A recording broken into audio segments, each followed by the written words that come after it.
بھی عبادت ہو جائے گا۔ اور میں آپ کو بتا دوں کہ آج اس نکاح میں جو نوشہ میاں ہمارے آئے ہیں وہ حافظ ظہور خان صاحب ہمارے پاچورا کی بڑی شخصیت ہے، اور میرے سینئر ہے، جمعیت علماء کے ہمارے ضلع کے نائب صدر ہیں، اور ظاہر بات ہے کہ انہی کی محبتیں ہمیں بھی یہاں تک کھینچ لائی ہے۔ اور ایسے ہی جمعیت علماء کے ہمارے ایک سینئر ذمہ دار مولانا مختار صاحب پٹیل صاحب ندوی بھی یہاں پر موجود ہے، مجید قریشی صاحب یہاں پر موجود ہے، اور بھی معززین یہاں موجود ہے۔ میں گزارش کروں گا کہ نوشہ کو یہاں لائیں، اور جتنی دیر نوشہ آتا ہے، ہم لوگ عام طور سے بیان کرنے کے بالکل بھی حق میں نہیں ہوتے ہیں۔ میرے بھائی مولانا بشیر الدین ندوی مرحوم مختار صاحب ایک جملہ کہتے تھے کہ ٹائم پاس کے لیے کبھی بھی اللہ اور اس کے رسول کی بات نہیں ہوگی، یاد رکھیں، ٹائم پاس کے لیے کبھی بھی اللہ اور اس کے رسول کی بات نہیں ہوگی۔ لیکن ہمارے استاد یہ بھی کہتے ہیں کہ اگر موقع مل جائے تو نبی پاک کے پیغام کو پہنچانے میں کوئی حرج نہیں۔ تو میں جب تک نوشہ میاں آ رہے ہیں، میں نکاح کے تعلق سے کچھ باتیں آپ کے سامنے پیش کر رہا ہوں، اسے آپ بغور سماعت فرمائیں۔ اور مجھے یقین ہے کہ میرے نان مسلم بھائی بھی، میرے برادران وطن، میرے ہندو بھائی بھی یہاں پر موجود ہے۔ قرآن نے جو کچھ نکاح کے بارے میں کہا، پریشت محمد پروفٹ محمد نے جو پیاری پیاری تعلیمات اور پیارا سندیش اور آدیش دیا ہے، جو پوری مانوتا اور پورے برہمانڈ کے لیے فائدے کی چیز ہے، انشاءاللہ وہ تمام چیزیں آئے گی۔ اعوذ باللہ من الشیطان الرجیم، بسم اللہ الرحمن الرحیم،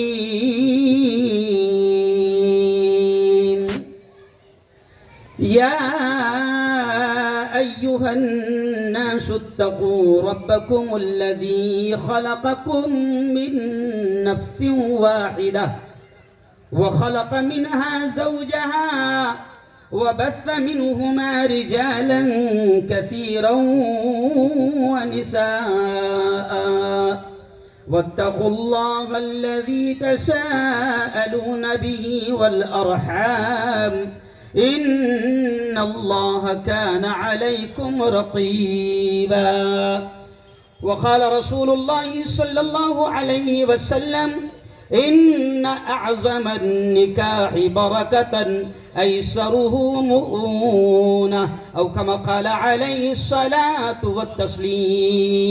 والتسليم۔ بہت ہی قابل صد احترام علماء کرام، حفاظ قرآن مبین، علاقے کی، شہر کی بہت ہی معزز شخصیات، نوجوان دوستوں، بزرگوں، ساتھیوں، اور اگر میری بات پردہ نشین ماؤں اور بہنوں تک پہنچ رہی ہے تو بہت اللہ کا احسان۔ یہ نکاح کی محفل ہے، اور آپ اور ہم سب جانتے ہیں ایک زمانہ تھا کہ جب نکاح کا رقعہ آتا تھا، پہلے آپ یہ بزرگ ہمارے سے بیٹھے ہیں، ہمارے باپ کی عمر کے، کہ پہلے جب مختار صاحب پہلے جب نکاح کا رقعہ آتا تھا تو اس پہ باقاعدہ حدیث لکھی ہوتی تھی، النکاح من سنتی، یعنی وہ رقعہ آپ کو بتا دیتا تھا کہ صاحب آپ کو کسی دھرنے میں نہیں بلایا جا رہا ہے، آپ کو کسی آندولن میں نہیں بلایا جا رہا ہے، بلکہ وہ نکاح کا رقعہ یہ کہتا تھا کہ آپ کو پیارے آقا، پیارے حبیب محمد مصطفیٰ صلی اللہ علیہ وسلم کی جو پیاری پیاری سنت ہے نکاح، اس کی محفل میں بلایا جا رہا ہے۔ اور یقیناً جب نبی کی سنت والی محفل جہاں پر نکاح ہونے والا ہے، وہاں پر بیٹھنا، شامل ہونا، حاضر ہونا بھی ثواب اور عبادت، اجر اور ثواب ہے۔ لیکن آج کل ظاہر بات ہے کہ ڈیجیٹل انڈیا بن رہا ہے، تب رخے بھی آج کل ڈیجیٹل ہو رہے ہیں۔ اب تو ولیمہ لکھنے کو شرم آ رہی ہے تو اس پہ ریسیپشن لکھ رہے ہیں، یاد ہے آپ کو؟ ابھی ولیمہ نہیں لکھ رہے ہیں قریشی صاحب، ریسیپشن۔ کیوں؟ اللہ کے حبیب کی پیاری سنت ہے، پیارے آقا نے ولیمے کو برکت والا کھانا کہا ہے، اور پیارے آقا نے یہ فرمایا ہے کہ بڑا بڑا بڑا بدنصیب اجتماع ہے وہ، یہ بڑی بے برکت دعوت ہے وہ کہ جس دعوت میں غریبوں کو نہ بلایا جائے۔ جہاں 500 امیروں کو بلا لیں تو وہاں 50 غریبوں کو بلا لیے تو کیا فرق پڑ سکتا ہے؟ ہاں 500 امیر کو ہم بلائیں گے اور پھر 200 کا کھانا بچ جائے گا، 100 کا نالی میں پھینکیں گے، وہ چلے گا، لیکن غریب ہماری شادیوں میں، ہمارے ولیموں میں، ہماری دعوتوں میں، ہماری تقریب میں، ہمارے پروگرام میں نہ شامل ہو۔ پیارے آقا نے فرمایا ہے کہ بڑا بدنصیب اجتماع ہے وہ، بڑی بدنصیب تقریب ہے وہ، بڑی بے برکت تقریب ہے وہ جس میں غریب شامل نہ ہو۔ تو خیر نکاح کا رکا پہلے آپ کو ہم کو یہ دعوت دیتا تھا کہ یہ نکاح کی مجلس میں آپ کو دعوت دی جا رہی ہے، اور نکاح کے تعلق سے ہم ابھی قاضی صاحب خطبہ پڑھیں گے۔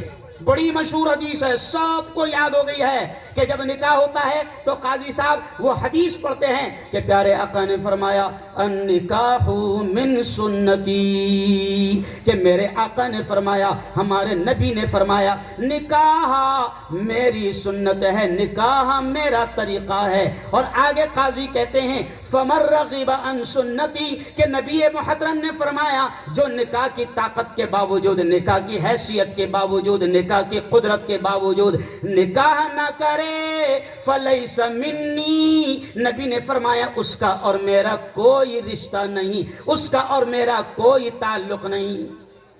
تو آخر نکاح کے تعلق سے پیارے آقا فرما رہے ہیں کہ نکاح کی طاقت کے باوجود اگر نکاح نہ کرے تو اس کا میرا کوئی تعلق نہیں۔ تو کیا وجہ ہے، کیا وجہ ہے؟ آخر دنیا جانتی ہے، کسی دھرم کا ہو، کسی ذات کا ہو، کسی برادری کا ہو، کسی کٹم کا ہو، کسی قبیلے کا ہو، دنیا جانتی ہے کہ یہی ایک ایسا پوتر رشتہ ہے، یہی ایک ایسا پاکیزہ رشتہ ہے کہ جس رشتے کے ذریعے سے اللہ نے انسانی نسل کو آگے بڑھایا ہے۔ جی ہاں، قاضی جب پہلی آیت پڑھتا ہے خطبہ نکاح میں، مسلمانوں سے بھی میں کہہ رہا ہوں کہ ہماری یہ ذمہ داری ہے کہ اپنے ہندو بھائیوں تک کی بھی اس پیغام کو پہنچائے۔ میں مسلمانوں سے بھی کہہ رہا ہوں کہ ہم نکاح کا خطبہ بھی دھیان نہیں دیتے ہیں۔ وہ دیکھیں پہلی آیت پر آپ دھیان دیں کہ پہلی آیت جب نکاح کے خطبے میں قاضی پڑھتا ہے تو وہ آیت کیا ہے؟ اللہ کہہ رہا ہے، اللہ کہہ رہا ہے، اور صرف مسلمانوں سے نہیں کہہ رہا ہے۔ یہ بھی ہمارا قصور ہے کہ قرآن کو ہم نے اپنی مسلمانوں، قرآن کو ہم نے اپنے باپ کی جاگیر سمجھایا ہے۔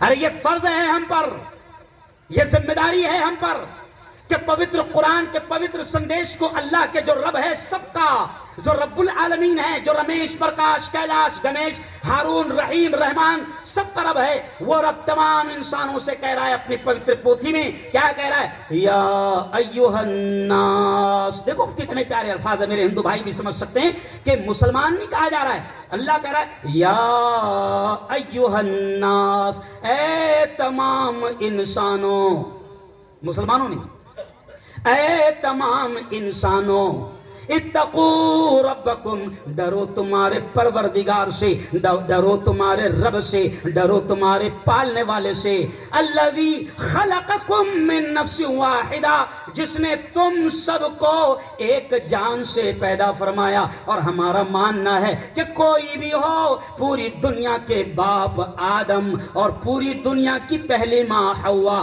ہم سب، ہم مسلم بھائیوں، غیر مسلم بھائیوں، نان مسلم بھائیوں، ہندو بھائیوں سے بھی کہتے ہیں کہ تمہارا ہمارا رشتہ بڑا قریب کا ہے۔ اللہ جو کہہ رہا ہے اس اعتبار سے تم اور ہم دونوں ایک ہی باپ اور ایک ہی ماں کی اولاد ہے۔ مولانا کلیم الدین صدیقی کہتے ہیں، ہم لوگ کہتے ہیں مسلمان غیر، بھائی غیر مت کہو، کوئی غیر نہیں ہے، سب ہمارے اپنے ہیں۔ کیا مولانا مختار صاحب، حاجی صاحب، سب ہمارے اپنے ہیں۔ آج اس ملک میں چند شیطان ہیں جو نفرتوں کا سودا کر رہے ہیں، جو نفرتوں کے بیج بو رہے ہیں۔ اگر مسلمان قرآن کے صحیح سندیش کو اپنے ہندو بھائیوں تک، برادران وطن تک نبی کے صحیح سندیش کو پہنچائے، اللہ کی قسم کھا کر کہہ سکتا ہوں کہ ساری نفرتیں ایٹومیٹک ختم ہو جائے گی۔ لاک ڈاؤن سے پہلے آپ دیکھیں کہ کیسی نفرتیں پیدا کرنے کی کوشش کی گئی، لیکن کورونا آیا، لاک ڈاؤن ہوا۔ میں نے جمعہ کے بیان میں کہا قریشی صاحب کہ لاک ڈاؤن ہوا، کورونا آیا، ہزاروں مزدور جب ممبئی، سورت، گجرات سے اپنے اپنے گاؤں جانے لگے، دنیا ڈر رہی تھی، لوگ اپنے باپ کو بھی ہاتھ نہیں لگاتے تھے، لوگ اپنی ماں کی لاش کو بھی ہاتھ نہیں لگاتے تھے، اتنا کورونا کا ڈر تھا۔ لیکن مسلمان جوانوں نے رمضان کے مہینے میں، روزے کی حالت میں، کڑی گرمی میں راستوں پر کھڑے رہ کر جو ہندو بھائیوں کو ناشتہ اور کھانا کھلایا، اللہ نے ان نفرتیں پھیلانے والوں کے پلان کو اتنے سے کام سے فیل کر دیا۔ تو مسئلہ یہ کہ ہم پہنچا ہی نہیں پا رہے ہیں، کیوں پہنچا ہی نہیں پا رہے ہیں نا پیارے آقا کا پیارا پیارا سندیش، قرآن کا پیارا پیارا سندیش ہم پہنچا نہیں پا رہے ہیں۔ قصور ہمارا ہے، قصور ہمارا ہے۔ ایک ہندو بھائی مجھ سے کہتا ہے کہ صاحب وہ ہسٹری میں تو اکبر بادشاہ بڑا برا تھا، بہت برا تھا، لیکن پھر بھی آپ لوگ 5 مرتبہ دن میں اس کا ہی نام لیتے، نہیں سمجھے آپ؟ اذان میں آپ اس کا نام لیتے کیوں؟ تو میں نے کہا بھائی قصور تیرا نہیں، قصور ہمارا ہے. آج تک ہم نے تجھے نہیں سمجھایا کہ اکبر کے معنی شکتیشالی ہے، سپر پاور ہے، گریٹ پاور ہے. اور وہ گریٹ پاور نے پاور دکھا دیا پوری دنیا کو کہ او امریکہ والو، او لندن والو، او فرانس والو، او جاپان والو، او انڈیا والو، او پاکستان والو، او نیپال والو، جس کو تم سپر پاور سمجھتے تھے، میرے ایک نہ دکھنے والے وائرس نے سب سے زیادہ مجبور اس کو کر دیا. پہلے نمبر پر مجبور کون ہو گیا؟ جس کو تم اور ہم سپر پاور کہتے ہیں. کوئی اس کے ٹیکنالوجی کام نہیں آئی، کوئی اس کی مشتری کام نہیں آئی. تو اللہ نے دنیا کو دکھا دیا کہ شکتیشالی اکبر، گریٹ پاور میرا ہے. میں نہ دکھنے والا وائرس بھیجوں، دکھ بھی نہیں رہا. سمجھ رہے؟ آپ صرف ہاتھ دھوتے رہو. کیا کرتے رہو؟ ہاتھ دھوتے رہو. تو میں نے جمعہ کے بیان میں بولا کہ آج ہم کو سمجھ میں آیا قریشی صاحب کہ وضو میں نبی کی سنت کیا ہے؟ خلال کرو، انگلیوں کو اچھے سے دھو، پاؤں کی، ہاتھ کی. آج سمجھ میں آیا کہ نبی کی سنت پر عمل کرنے سے اس سے بہترین سینیٹائزر کوئی ہے ہی نہیں سمجھا؟ ہم کیا کرتے وضو میں نماز کے لیے بھی دھڑ دھڑ دھڑ دھڑ باقی نماز کے لیے. آج سمجھ میں آیا کہ میرے نبی کی ایک ایک سنت 1500 سال پہلے میرے نبی بتا رہے کہ انگلیوں میں خلال کرنا، اچھے سے وضو کرنا. آج پتا چلا کہ کورونا وہاں رہتا. کہاں رہتا؟ او یارو سمجھو تو صحیح اسلام کو، سمجھو تو صحیح نبی کے تعلیم کو. تو خیر اب نوشم یہ آ رہے، اس لیے نکاح پر 2 منٹ بات کر دوں گا. یہ آ گئے وکیل گواہ آ گئے. دیکھو کیسا لوگوں کو کیا لگتا ہم ٹائم پاس کر رہے ہیں. ہم ٹائم پاس نہیں کر رہے بابا، 11 بجے سے آ کے بیٹھے رہے. سمجھ رہے آپ؟ الٹا احسان کر رہے ہیں ہم کہ اتنے ٹائم کو عبادت میں شامل کر رہے ہیں. تو خیر اب نوشم یہ آ گئے. آئیے نکاح پر 2-3 باتیں سن لیں آپ. اے بھائی جلدی کرو، چلو ڈسٹرب نہیں ہونا. تو دیکھیں کہ نکاح کے تعلق سے جو ہم ابھی سن رہے تھے قاری صاحب سے، نکاح کے تعلق سے سن رہے تھے قاری صاحب سے، ایک جملہ سن لو صرف، زیادہ بات نہیں کروں گا. قرآن کہتا ہے مردوں سے بھی، نبی کہتے ہیں مردوں اور عورتوں سے بھی. آج آپ دیکھیں کہ ملک میں آج ملک میرا پریشان ہے.